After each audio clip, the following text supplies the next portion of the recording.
village is full of ghost wards. They're afraid of something. Leave them up. Cause no trouble.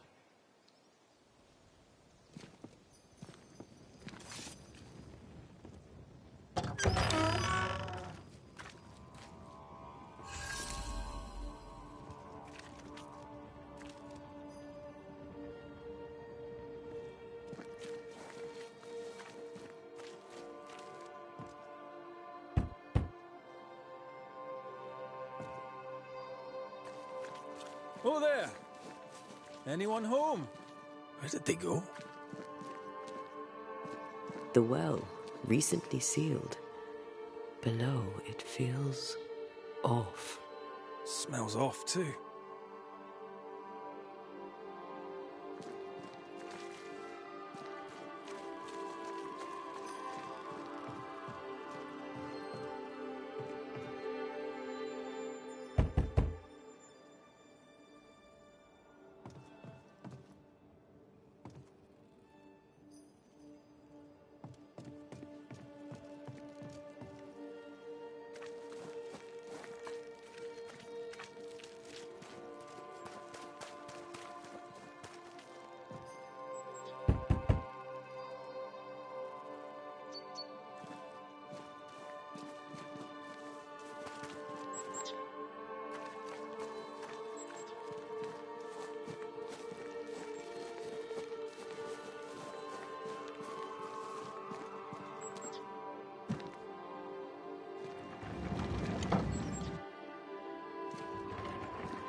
I need to find the key to open this.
soul do pray that my faith and yours and the faith of all good Christian souls of New Eden be fenced with iron and God's own light.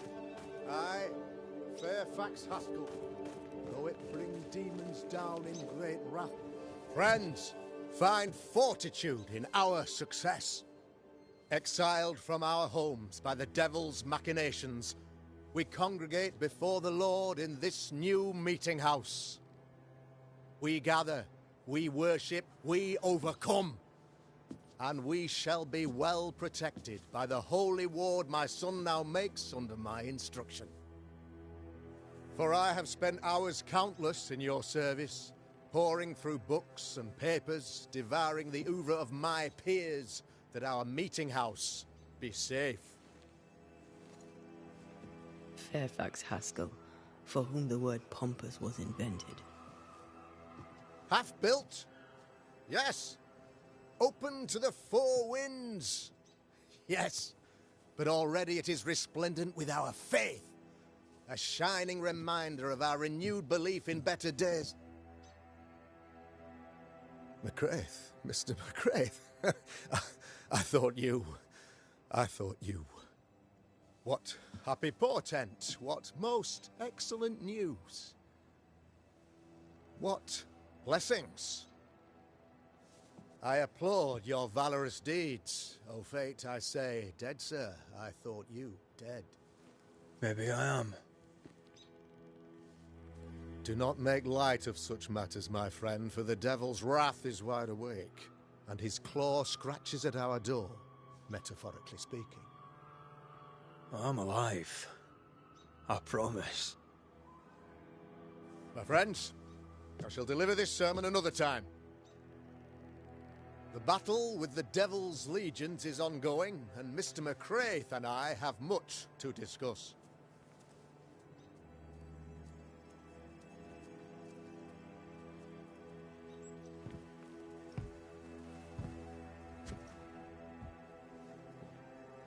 Thank you, Lammy.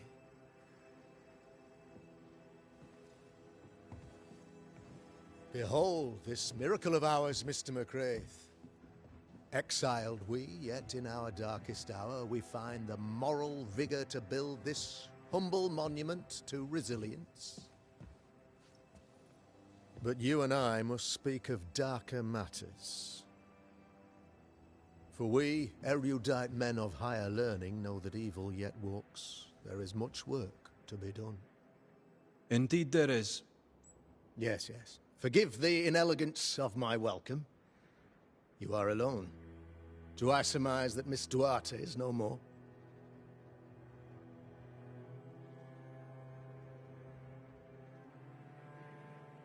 She knew the risks. So will I go in unto the king, and if I perish, I perish. So said Esther to Mordecai. Such wisdom, such courage. I'm so sorry for your loss. Grief is a journey, long and painful, but you do not walk the road alone, I promise you. Oh, I know. I know. In time, God healed my wounds. May you too find peace. Now, I regret that even at this most burdensome time for you, I must move with haste to business and beg once more for your help.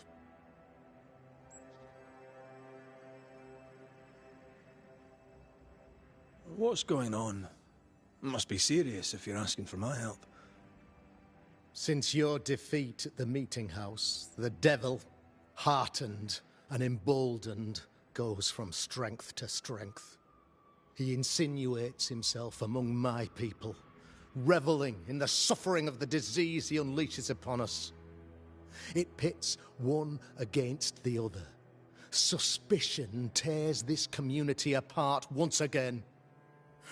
All this to weaken my people and lead them away from the light of God.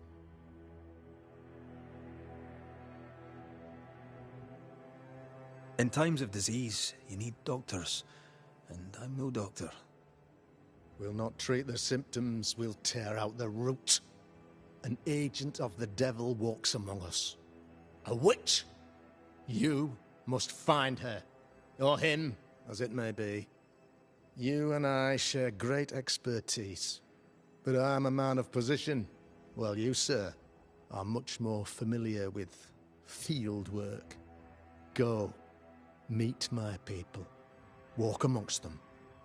Learn which of them secretly serves the demon, that we may expunge this evil malady from our body politic.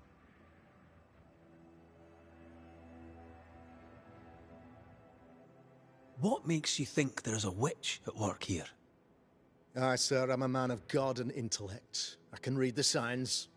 When a so-called mystery disease afflicts half of my people overnight, there can be only one culprit. 'Tis the devil's doing, sir. Probably through one of his servants. For you see, I understood immediately that the water in the well had been tainted. There are no strangers here. You could self-accept it. No one has fled. The guilty woman, or man, I suppose, remains within the village. As evil walks, the evil are emboldened, but this witch shall see her downfall. Or his, of course. As did the last one. As will the next. Some years ago, you may have heard tell of this. I made my name on the execution of a terrible witch. It pains me that I must do it once more.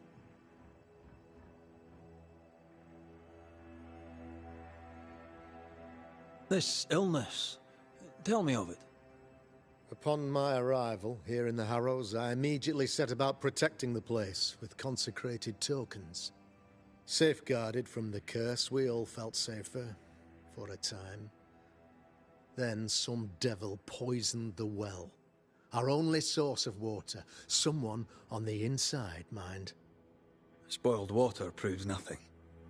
A wise point and well made, Banisher, if not for the fact that we have been, for months on end, under the obvious influence of a terrible curse. One way or another, the devil has found an agent among us, and who knows what nefarious ill-doing old Black Spy plans next.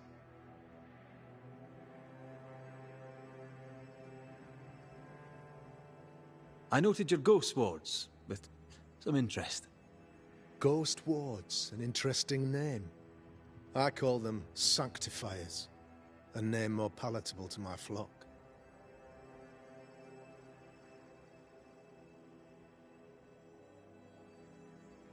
This requires a great deal of occult knowledge.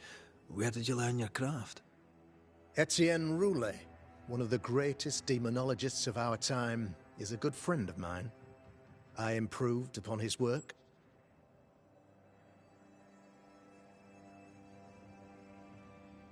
Why did you not use them in New Eden when the curse began? It was more complicated to convince the whole congregation of the necessity to use magic. Here, people have more trust in my unmovable probity.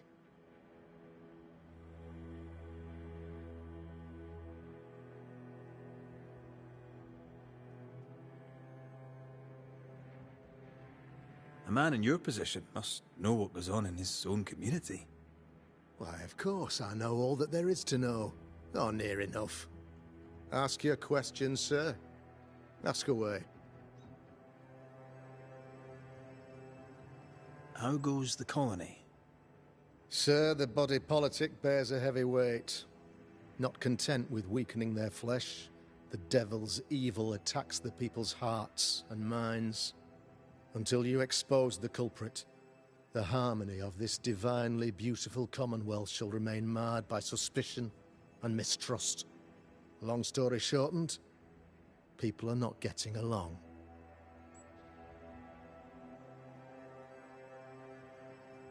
How did you, a man of position and faith, become a demonologist? Ah, yes. If you'll indulge me for a moment, I shall explain, in the briefest manner possible. Though blessed with intellect and no little faith, I also had privilege. I had the means for an education, time and place with which to study. For a time, my father was a pupil of Henry Boggart, the great demonologist. He had the books, I had the aptitude. When he passed, I donned his mantle. My father taught me about duty. I have gifts, faith, intellect, position. I must protect them. I must use them to protect my people. This is my duty. This is my burden.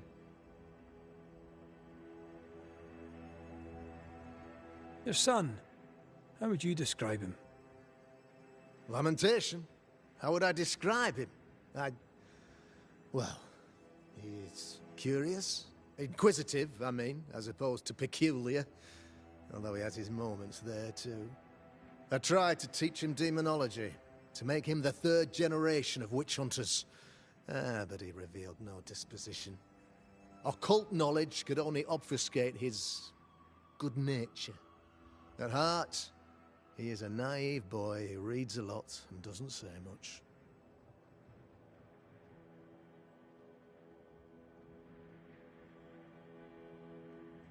I am no witch hunter. My business is with the lingering dead. For a fee, yes, I know. But you can't deny evil practitioners exist. A few years ago, I had to cleanse this community from such a threat. Why would she curse your colony? Why would anyone choose to separate from God's flock? I'm afraid some just want to see the world burn, Mr. McCraith. By the grace and charity of the good Lord, she was exposed. It was my honor to serve him in sending her to hell where she belonged. Her mask was a good one, as if butter would not melt upon her tongue. But you cannot fool a man of faith and intellect. No, sir, you cannot.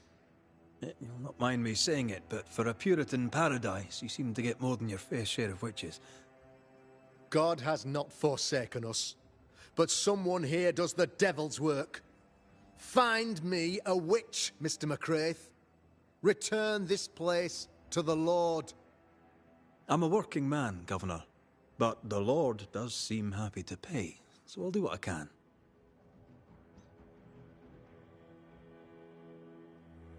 I'll take my leave of you, Governor. Of course. Outside, you must take the stairs. While you're with us, the first house on the left shall be your home.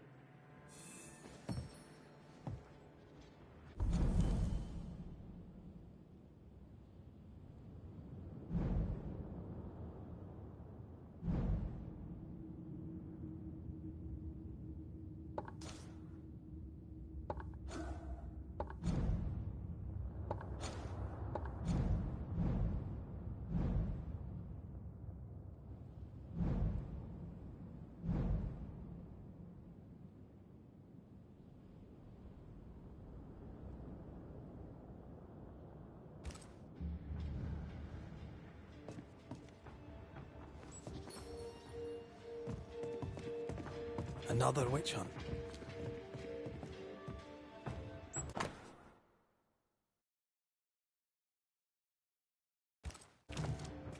Another false accusation, you mean? Another blight on the lives of women?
real life.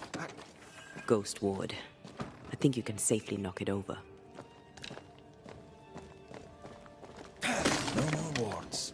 Thank you.